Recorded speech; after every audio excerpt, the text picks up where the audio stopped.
इस विधेयक के समर्थन में आज इस सदन में खड़ी हूं और मुझे लगता है कि आज ये ऐतिहासिक दिन है जिसका इंतज़ार हम सब लोगों ने किया है।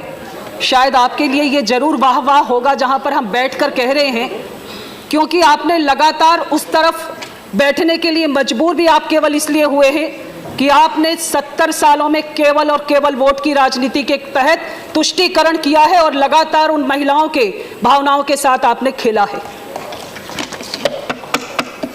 माननीय उपसभापति महोदय, मैं कहना चाहती हूं कि कत्ल केवल वो नहीं होता जो खंजर से किया जाए, जख्म केवल वो नहीं होते जो जिस्म के लहू को बहाए, कातिल वो भी होता है जो लफ्ज़ों के तीर चलाए, जख्म वो भी होते हैं जो रूह का नासूर बन जाए, जो 3 शब्द एक हंसती खेलती ख्वातीन को पल भर में एक जिंदा लाश में तब्दील कर दे, उनका इस्तेमाल करने वाला शख्स यकीनन सजा का हकदार है।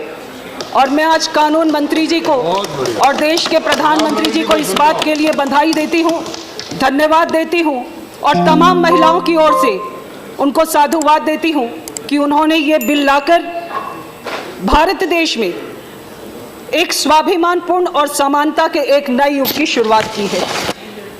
माननीय उपसभापति महोदय, वो दिन याद करिए 23 अप्रैल 1985 को सुप्रीम कोर्ट ने शाहबानों के पक्ष में निर्णय दिया और शाहबानों सहित आम महिलाओं को विश्वास था कि इस मानवीय लड़ाई में देश की सरकार उन महिलाओं के साथ में खड़ी होगी।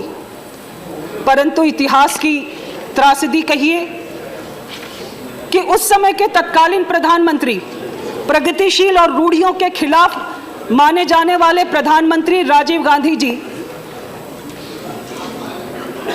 इस बिल के साथ में नहीं खड़े हुए और उन्होंने उस फैसले को निरस्त किया और राजनीतिक लाभ के लिए उन्होंने मौलवियों के साथ में खड़े होकर जो शाहबानो सुप्रीम कोर्ट से जीत गई, वो शाहबानो सरकार के साथ में हार गई। जो जीत गई वो हार गई और ये लड़ाई तब से चल रही है, आज तक चल रही है। और आज जब सदन में इस प्रकार का बिल आया है तो इस पर मुझे आज देखकर बेहद अफसोस है उपसभापति महोदय। हम मजाक की वस्तुएं हैं, महिलाएं मजाक की वस्तुएं हैं। यहाँ पर लोगों ने तलाक को मजाक के तौर पर प्रस्तुत किया है।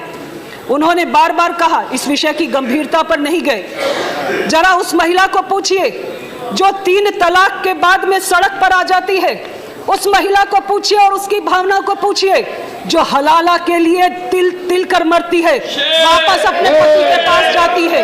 ये 3 तलाक के बाद का हलाला और आप उस पर समर्थन करते हैं। मुझे लगता है जो लोग समर्थन करते हैं वो सब महिला विरोधी हैं और आपने महिला विरोधी होने का प्रमाण इस सदन में दिया है।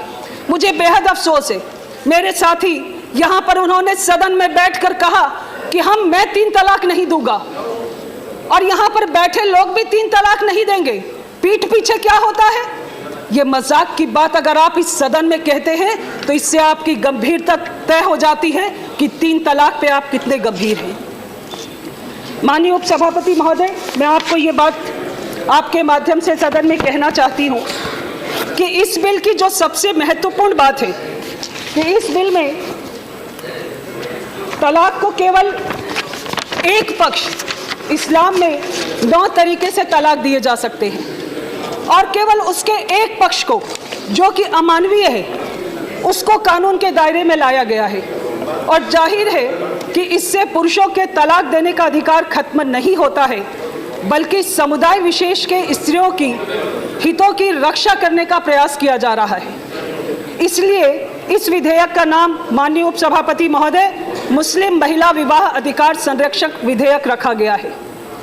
जो बाकी 9 तरीके हैं उसमें से एक तरीके पर जो कि अमानवीय है, आपका जब मन आता है आप 3 तलाक के द्वारा उस महिला को सड़क पर ला देते हैं और जब आपके यहाँ पर इस विषय को कहा जाता है कि उस पर 3 साल की सजा होगी, इतनी हो हल्ला।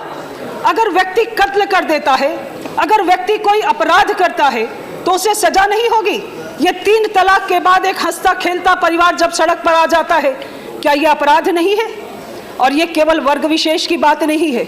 हमने वर्ग विशेष के नाम पर बार बार तुष्टीकरण की राजनीति करके उनको कई वर्ष पीछे ढकेल दिया, वरना 70 साल के बाद भारत देश की इस संसद में कम से कम इस विषय की चर्चा नहीं होनी चाहिए थी, मेरा मानना है। देश के प्रधानमंत्री जी ने ये शुरुआत करके सब महिलाओं को समानता का अधिकार मिले और आज देश के करोड़ों करोड़ों महिलाएं बहुत आस से देश के प्रधानमंत्री जी को और कानून मंत्री जी के इस विषय को देख रही हैं। आपका जमीर भी जानता है, आपने जो मजाक उड़ाया है, आपका जमीर आपको जरूर कोस रहा होगा। मैं इस बात को मानती हूँ महोदय, उपसभापति महोदय, मैं ये जरूर कहना चाहती हूँ कि कुरान ने निकाह को मिसाक के गलीज मजबूत समझौता करार दिया है। जब आप एक मजबूत समझौता करते हैं निकाह में, और उस मजबूत समझौते के लिए जिसको कि आप एक समझौता मानते हैं, और उसमें ये निकाह आप अकेले नहीं कर सकते, उसमें 2 गवाह चाहिए, 1 वकील चाहिए, और ये 2 गवाह और 1 वकील की मौजूदगी बेहद ज़रूरी है। तो आप 3 तलाक केवल व्हाट्सएप पे कैसे कर सकते हैं?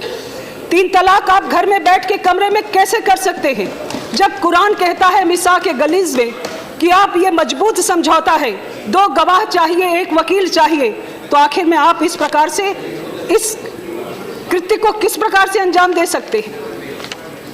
इस पर बहुत चिंता व्यक्त की गई कि अगर जेल में चले जाएंगे तो बच्चों का क्या होगा,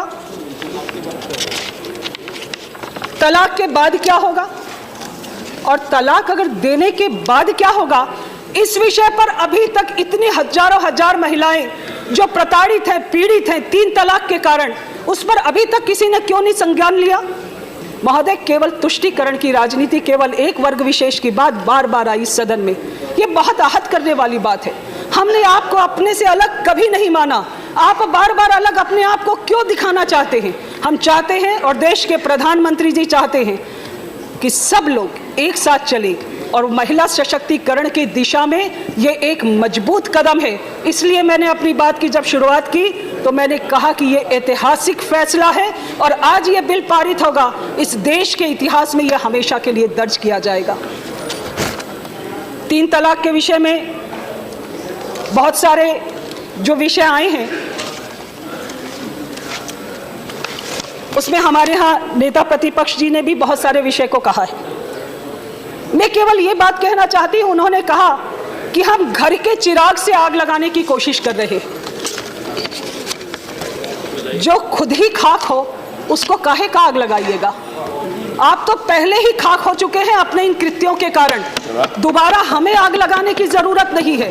न हम आपके चिराग से आपको आग लगाने की कोशिश कर रहे हैं, न उस घर में आग लगाने की कोशिश कर रहे हैं। अगर आप खाक नहीं होते तो आप उधर नहीं बैठते, अगर आप खाक नहीं होते तो वहां पर अपने नेता को नहीं खोजते। आज आप खाक हो चुके हैं, इसलिए बार बार आप सेलेक्ट कमेटी की बात करते हैं। विषयों पर बिना अध्ययन के, बिना दूरगामी सोच के जब आप ये बातें कहते हैं तो मुझे कभी कभी बहुत अफसोस होता है।